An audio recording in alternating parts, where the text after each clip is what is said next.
Hello everyone, I hope you're having a good day. It is officially May, which means that Siege X is a month away, and here is everything that is coming next season / in just over a month's time.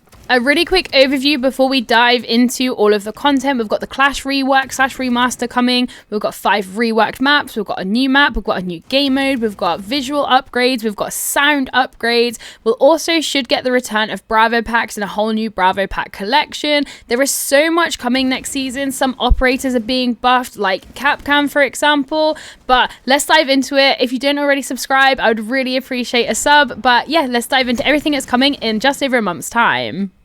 Thing I get asked about the most is native M&K on console, and this is something that has been confirmed by R6 devs that is definitely coming, but we do not know when. Now, if I was to make a prediction or an educated guess, I would guess that this is not going to come next season for Siege X.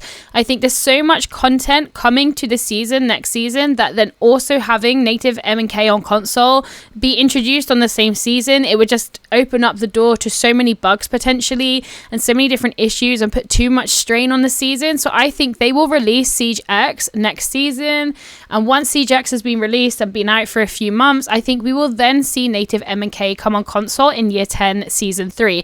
Now the actual date isn't confirmed, however Siege devs themselves have said at a reveal that it's definitely coming. We are just waiting to know when, so as soon as I find out more, I'll let you guys know on that one.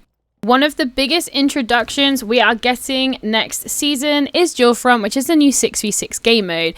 Now, Dual Front will not affect any other game modes. It doesn't have a ranked mode. It is just an extra mode. So instead of quick match, standard, and ranked, we will now have quick match, unranked, ranked, and Dual Front. I personally love Dual Front. I really enjoy it. I actually think it's harder than ranked and requires way more cohesion as a team to actually win it. And I hope that we see a ranked version of this in the future, as I really do enjoy it. Now, Dual Front does bring a brand new map, which is called District, and it is 4 times bigger than any map that we've ever had in Rainbow Six Siege before. So with Dual Front coming out with a new map, I don't think we'll get a new ranked map next season. I think that District will be the new map of the season, and obviously we are also getting 5 reworks, and that is Chalet, Clubhouse, Bank, Border, and Cafe. Those 5 maps are being reworked. They will be the new Siege X maps, and then after next season we will then get 3 every season. The rework of those maps are mainly visual, however they are getting environmental destruction added to them too, so you will now see things like fire extinguishers, gas pipes, as well as beepers being able to be turned off with the new reworked maps, and also in District the Dual Front map too. Then going forward, every season after that we'll get 3 new maps with all of those features added to them also. With the new environmental changes coming to the game, Capan has actually received an indirect buff because of it.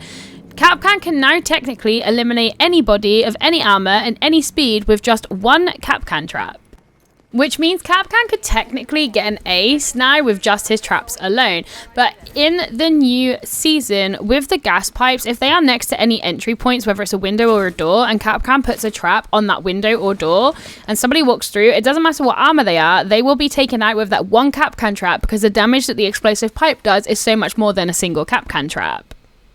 As you can see here, Maestro is going to walk through and he'll be instantly eliminated, and there'll still be fire around on the floor as well, because it will burn for a few seconds after the pipe explodes. But the Capan trap makes the pipe explode straight away, compared to when you shoot it, it takes quite a while for it to explode. Something that's being taken out of the game next season, which I don't think many people are happy about, is that you will no longer be able to do a jump out and ADS at the same time. From next season, when you do a jump out of a window, or if you go or drop down a hatch, it will cancel you ADSing, which is going to make dropping down a hatch almost impossible. It's already a death sentence, and it's going to be even more of a death sentence now, because it will cancel your ADS, and you cannot ADS until both of your feet are firmly on the ground. I somewhat understand this decision to prevent over-aggressive plays and jumping out of the map. I kind of get it from that sense. But there's some maps where that is sometimes crucial and the only way you can win. Like if I think about Bank and how often attackers will hold the rappel, The only way you can sometimes get them is by jumping out, because somebody will always hold. If there's more than one person on rappel, they'll hold lobby, so you can't get them off the rappel. So the only way is you have to risk a jump out, which is a risk, I think, for a defender, as the chances of being able to get back into the map like Bank after doing a jump out is next to zero. It's so hard to do, and sometimes it's the only way you can win a round. So that's going to really make Bank a more attacker-sided map. But here is a comparison of jumping out, ADS, and it cancelling, and dual front, and then jumping out of Bank right now, and how I remain ADS. As you'll see here, as I jump out on dual front, it instantly cancels my ADS, and I still can't ADS until I'm a second onto the ground, whereas now you can stay ADS as you jump out. So this is going to have a very significant impact on certain maps, but the worst part is the fact that hatches, you cancel the ADS if you just simply drop a hatch. So it's obviously done on height, because if you jump out of a window on the bottom floor, it doesn't cancel your ADS. So you can still shoot claymores and things like that. So it's clearly based on height, and I think they should extend the height so hatches aren't affected, because hatches are a risky play as it is, and now they're going to seem completely pointless. So I do hope that that changes when the season launches after the test server. We know that Clash is getting remastered next season, and this is something that we haven't seen anything of yet, or at least it's only been teased. In the initial Siege X reveal teaser, when the explosion happened at the bottom floor clubhouse, Clash's shield was hidden in the rotate, and she was not behind it. So this is very suggestive that with the Clash remaster, Clash will be able to put her shield down and then leave it and walk around with a gun. At least that's what that suggests to us anyway. But then when it was teased again during the actual Siege X reveal, she was behind her shield, and the shield didn't look that much different to what it currently looks like. Clash herself looked pretty different, as her player model has been upgraded quite significantly. However, we don't fully know what the Clash remaster is going to be, and I can't wait to actually see what the Clash remaster will be. But we know that it's coming in Siege X, as it's been teased during Siege X trailers twice now. So that is coming next season. And we know we're due for an operator remaster. We got a new operator for Year 10 Season 1, which means it'll be remastered Year 10 Season 2 and remastered again Year 10 Season 4, and then a new operator Year 10 Season 3, as that's the pattern that it currently follows. So we know we're due one, and we know it's Clash. This season saw the introduction to celebration packs, and those celebration packs will not be available next season. Celebration packs will leave this season, and I believe Bravo packs will be making a return, because celebration packs basically took over from Bravo packs this season only, and I can't see them just removing Bravo packs from the game completely. I think it was only for this season, so I expect to see Bravo packs released next season with a brand new collection, but instead of it lasting for a year, it will only last for 3 seasons instead. Be sure to get any celebration packs that you're wanting to get with your renown before this season is up, because you will not be able to get them next season. However, you will be able to buy some sort of celebration pack on the marketplace in Year 10 Season 3. We don't know which ones they will be yet, but we assume they'll be the white ones only, but that's not definite. That is just an assumption. There is a lot of knowledge and theory behind this assumption, so I'll just explain it for those who are curious. Rainbow Six Siege does not like gambling, and this is why you have never been able to buy alpha packs with credits. You can only buy it with renown, because renown is free. You get it from playing the game, and so if you get a duplicate in an alpha pack, it doesn't matter because you didn't use real money. Now, whenever you buy a pack with real money / R6 credits, you cannot physically get a duplicate. Obviously, with the white packs, you cannot get a duplicate, but with the black packs, you can. So with that in mind, and that the R6 marketplace uses real money and real credits, you will only be able to sell and buy the white packs because you can't get duplicates in them. At least that's the prediction. That's the idea behind that, and the reasoning why we think it will only be the white packs. We could be wrong. It's up to you if you want to risk it. I guess at the end of the day, if you have any black packs on your account and you maybe want to sell them in Season 3, you can keep them on your account until Season 3, because they're not going to go anywhere. They're not going to disappear. Once the packs are on your account, they're not going to disappear. You just won't be able to buy any more this season, or once the season's over, sorry. But you can still keep them, and then if you can't sell them in Year 10 Season 3, well, then you can open them, and there you go. The reason why we think Bravo packs are coming back is because this season, even though Bravo packs haven't existed, membership people with the membership have still received Bravo packs, and you also get a Bravo pack ticket for completing the battle pass.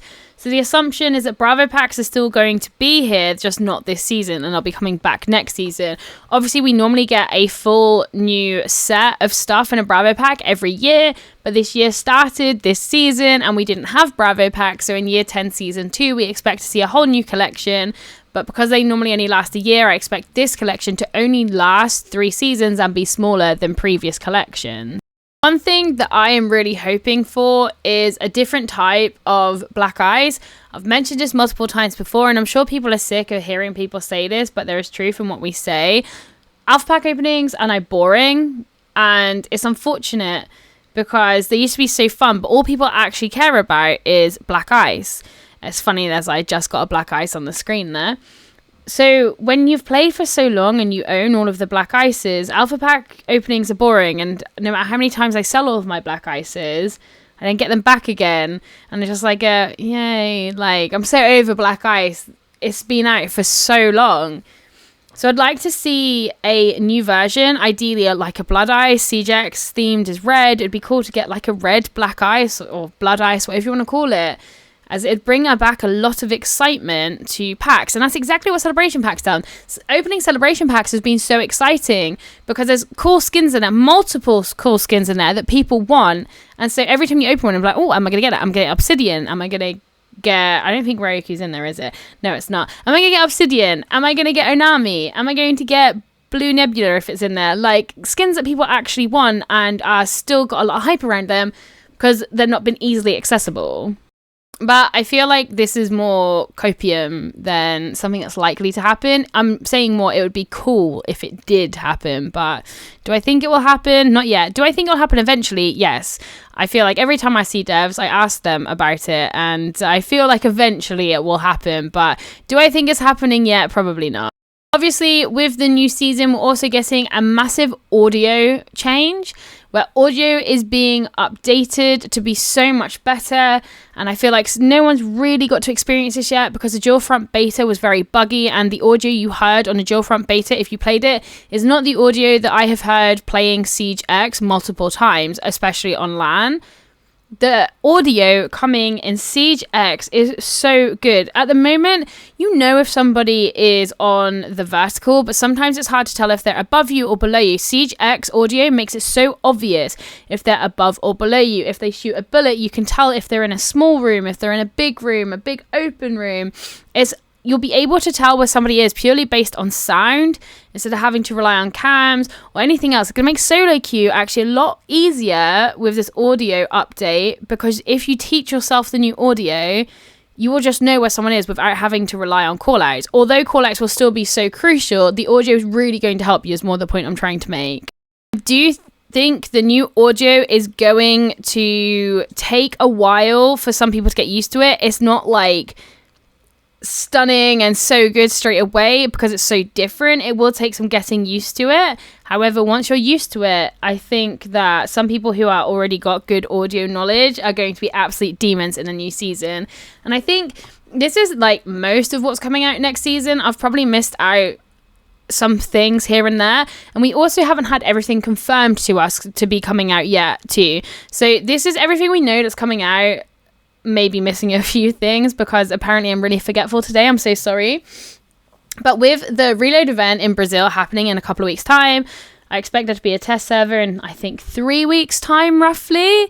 I expect them to release even more. I don't think they've shown us everything that's coming next season yet, so there's still hype around the launch or the reveal of the season. And I also expect us to finally get a year 10 roadmap, as we haven't received one yet because Siege X reveal kind of took precedent over that. But I do expect to see a year 10 roadmap at the Reload event, and I also expect to see even more stuff being teased and released as time goes on in the next couple of weeks, and then it'll be fully revealed at the Reload event, and there'll be more to Siege X than meets the eye. But I hope you all have a fantastic weekend, and thank you so much for watching, and I'll catch you on the next one.